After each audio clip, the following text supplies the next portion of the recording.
Uma outra coisa que eu descobri foi restaurar o mesmo dente uma única vez.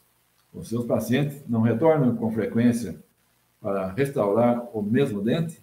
Você sabe por que é que isso acontece? Um dos principais fatores que causam esse retrabalho é a falta das guias caninas. Na maior parte das vezes, foram destruídas pelo bruxismo. E muitas vezes, nem o paciente sabe disso.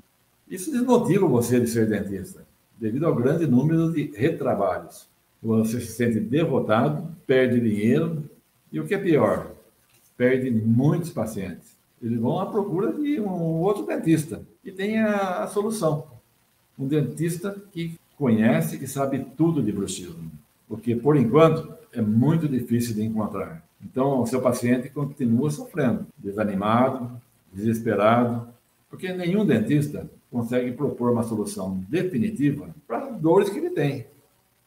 Porque ele fica imaginando como ficará a sua boca daqui a alguns anos.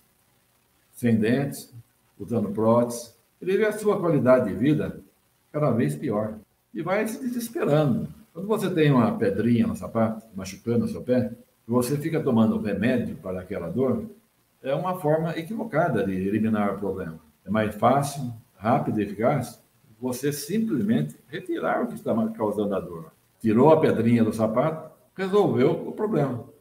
Da mesma forma, quando você busca a causa da fratura constante de dentes e elimina essa causa, aí está o seu diferencial, que você deve estar sempre atento, focado nos problemas que você faz na boca do seu paciente. Sempre levar em conta se ele tem ou não bruxismo. O primeiro procedimento e o tratamento de qualquer paciente, principalmente dos que são portadores de bruxismo, é sempre o restabelecimento das guias caninas. A falta delas modifica a distribuição de forças nos demais dentes durante a mastigação, bem como no ato de falar, deglutir, principalmente ao apertar ou ranger os dentes.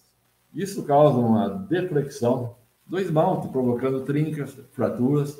Somente serão resolvidas se primeiro forem restauradas as guias caninas.